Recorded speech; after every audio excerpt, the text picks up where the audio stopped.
The United States has imposed tariffs of up to 50% on India and even threatened for more. China firmly opposes it. In the face of such acts, silence or compromise only emboldens the bully.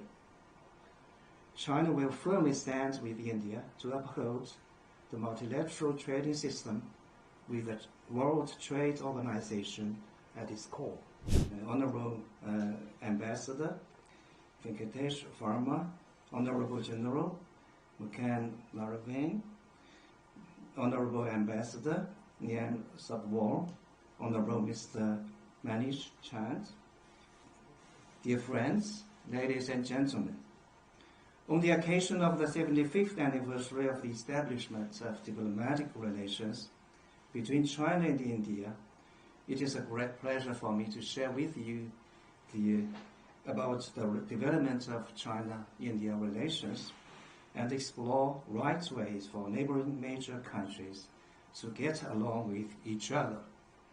First of all, I would like to express my gratitude to the organizers, the Qintang Research Foundation, and the Center for Global India Insights, and friends from all walks of life who have long cared for and supported China-India relations. I just hope that this forum will be a great success. Since the Kazan meeting between the leaders of China and India last year, China-India relations have continued to improve and develop, and exchanges and cooperation between the two sides have gradually resumed in various fields and at all levels, with a series of positive results achieved. China has resumed the visits of Indian pilgrims to the sacred mountain and the lake in Xizang of China, and India has resumed issuing tourist visas to Chinese citizens. In the first half of this year, bilateral trade reached $74.3 billion US, with a year-on-year increase of 10.2%. Not so long ago, Indian National Security Advisor Ajit Doval and Defense Minister Rajnath Singh attended the relevant SCO meetings in China. External Affairs Minister Dr. Jaishankar visited China and participated in the Shanghai Foreign Ministers meeting. Just yesterday, the member of the Political Bureau of the CPC Central Committee, Minister of Foreign Affairs of China, Mr. Wang Yi, finished his very important visit to India. And during his visit, he met with Indian Prime Minister Narendra Modi, held the 24th round of talks between the special representatives of China and India on the boundary question with Mr. Doval, and held a talk with Dr. Jaishankar. The two sides have reached important consensus on consolidating the improvement momentum of bilateral relations and deepening cooperation between the two countries on international and regional issues. In coming days, Prime Minister Modi will travel to Tianjin to attend the SCO summit. I believe this visit will inject new impetus to the improvement and development of China-India relations. Dear friends, the world today is experiencing a turbulent period. Transformations of the world unseen in a century are unfolding at a faster pace, and the international order is undergoing the most profound evolution since World War II. The global multipolarization and economic globalization continues to deepen, and the global south stands out with a strong momentum. At the same time, hegemony and power politics run counter to the tide of progress. The counter currents of protectionism, surges, and regional conflicts keep flaring up. At this moment of turbulence and change, the significance of China-India relations has become increasingly evident. China-India cooperation benefits both countries. China and India are important neighbors, major developing countries, and emerging economies. And both are at a critical stage of national development and rejuvenation. China and India are each other's important trading partners, with their annual bilateral trade volume exceeding $100 billion US dollars for many consecutive years. For two neighboring countries of such size, unity and cooperation are the only way to achieve common development, while confrontation and antagonism will only lead to a lose-lose situation. China-India friendship benefits Asia. China and India are the double engines of economic growth in Asia.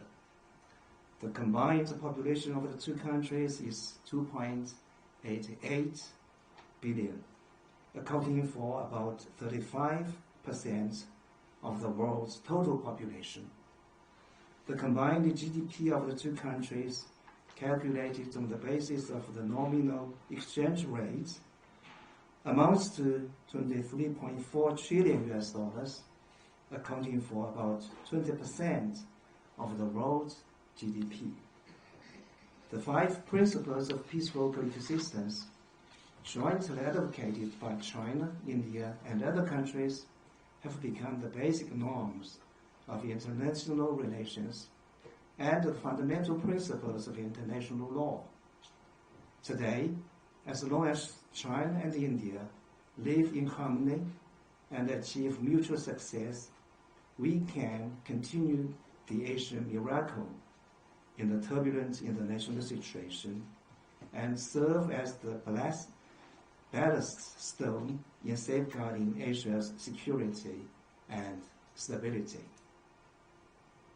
China-India unity benefits the world at large. Standing at the forefront of the global south, both China and India are important members of BRICS, SCO, G20, and other multilateral mechanisms, and pioneers in promoting reforms in global governance. At a time of economy, protectionism, power politics, and bullying, China and India have the responsibility to take the lead in promoting an equal and orderly multipolar world and enhancing the representation and voice of developing countries in international affairs. When China and India join hands, there is great hope for the democratization of international relations and the development and growth of the global south. So, dear friends, looking back over the past 75 years, the development of China-India relations has not been completely smooth, but friendship and cooperation have always been the main theme. There may be many challenges ahead, but the direction of development of China-India relations should be clear, and unity and cooperation is our only option. To this end, we should work together in the following directions. First, enhance strategic mutual trust. In the face of an uncertain international situation, more and more people of insight have realized that for the two major developing countries with over 1 billion people respectively to rise together, we must avoid mutual suspicion and consumption. We should earnestly follow the important consensus reached by the leaders of the two countries, view and handle the bilateral relations from a strategic and long-term perspective, establish a correct understanding of each other, insist on the correct positioning of China-India as partners, not rivals, and as opportunities, not challenges, and manage differences through dialogue so as not to interrupt our cooperation. Some people in the Indian strategic community believe that China wants to impede India's rise. This is undoubtedly a neglect of Chinese cultural traditions and a misunderstanding of China's diplomatic philosophy. Since ancient times, the Chinese have always advocated that all things should flourish together without harming each other. All ways of life should thrive without hindering each other, and have advocated the appreciation of the beauty of others and the pursuit of harmony and coexistence. President Xi Jinping's proposal to build a community with a shared future for humanity is precisely a bid to work with the international community to turn the aspirations of people of all countries for a better life, into reality. China hopes for its own prosperity and development, and equally wishes the same for India. As Mr. Deng Xiaoping, the former leader of China, once said, a true ancient century only comes when China and India are both developed. Secondly, focus on common interests. At present, India is implementing the initiatives such as Self-Reliant India and Making India, and is committed to becoming a global manufacturing hub. China is advancing Chinese modernization on all fronts and promoting high standards opening up, which will provide new cooperation opportunities to all countries, including India. We are willing to work with India to enhance the alignment of our development strategies, strengthen exchange of modernization experience, and jointly enlarge the cake of cooperation. The economic and trade structures of China and India are highly complementary. We welcome more Indian commodity to enter the Chinese market. India has a competitive edge in IT, software, and biomedicine, while China is seeing rapid expansion in the fields of electronic manufacturing, infrastructure construction, and new energy. If connected, the two major markets will produce an effect of 1 + 1 bigger than 2. The Chinese side welcomes more Indian enterprises to invest in China. It is also hoped that the Indian side could provide a fair, just, and non-discriminatory business environment for the Chinese enterprises in India, so as to promote common development of industries and benefit the people of the two countries. Thirdly, strengthen ties between the two peoples. Since taking office more than 1 year ago, I have visited quite a few places in India. While I have personally experienced the charm of India's cultural diversity and the friendliness of the Indian people towards China, I also realized that there is still a lack of communication between the two peoples, and we still have a long way to go to achieve mutual understanding. China has been actively promoting China-India people-to-people exchanges. Last year, the Chinese embassy and consulates in India issued more than 280,000 visas to Indian citizens. Since July this year, a total of 12,000 Indian pilgrims have gone on pilgrimage to the sacred mountain and lake in Xizang of China, fulfilling their lifelong dream. The competent departments of China and India are engaging in intensive discussions on issues such as the resumption of direct flights, the mutual dispatch of resident journalists, and visa facilitation, striving to achieve tangible outcomes at an early date. China is willing to work with India to continue friendly exchanges in all walks of life, so that people of our two countries can visit each other just like relatives and become closer and closer to each other. Fourthly, jointly uphold international justice. At present, tariff wars and trade wars are disrupting the global economic and trade system. Power politics and the law of the jungle are prevalent, and the international rules and order have suffered severe impacts. The Global South is highly concerned about how China and India can strengthen cooperation and take the lead to help developing countries overcome difficulties and safeguard international fairness and justice. The essence of trade is to complement each other's advantages and achieve mutual benefits and win-win results, not a calculation of who loses and who gains, nor should it become a tool for pursuing individual selfish interests. The United States has long been benefited greatly from free trade, but now it is using tariffs as a bargaining chip to demand exorbitant prices from various countries. The United States has imposed tariffs of up to 50% on India and is even threatened for more. China firmly opposes it. In the face of such acts, silence or compromise only emboldens the bully.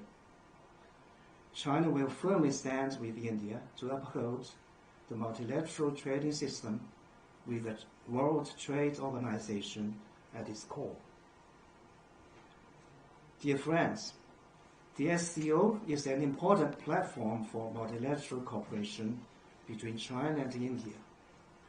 In the 24 years since its establishment, the SCO has adhered to the Shanghai spirit and bolstered cooperation in various fields, starting from security cooperation. It has expanded from 6 member states to a Shanghai family of 26 countries spanning 3 continents, and has become a comprehensive regional organization with the largest geographical coverage and population and huge potential. Since China took over the SCO rotating chairmanship in July last year, China has acted on the slogan, upholding the Shanghai spirit, SCO on the move, and achieved multiple positive progress and outcomes.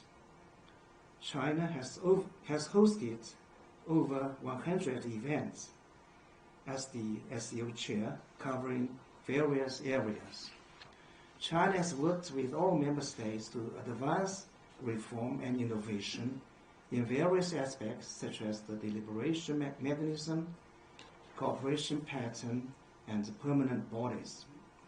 The SCO has spoken up to uphold justice on major international and regional issues, firmly upheld the multilateral trading system, and strongly condemned the abuse of force, sending a strong message of the SCO upholding peace and justice.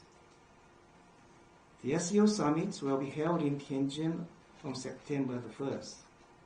Leaders from more than 20 countries and heads of 10 international organizations will attend the summit and related events. The Tianjin summit will be the largest one in the history of the SCO. We are willing to work with all parties, including India, to jointly hold an SCO summit featuring friendship, solidarity, and fruitful outcomes, and jointly create a shining, South movement in global governance.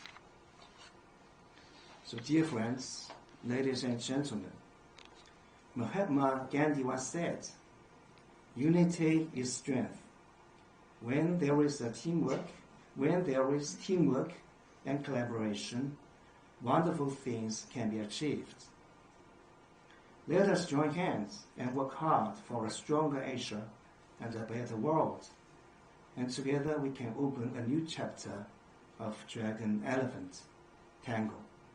Thank you very much. Dhanyavad. Thank you.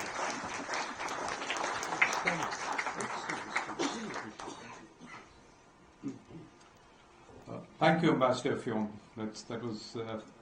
That was free, that was frank, and I think it covered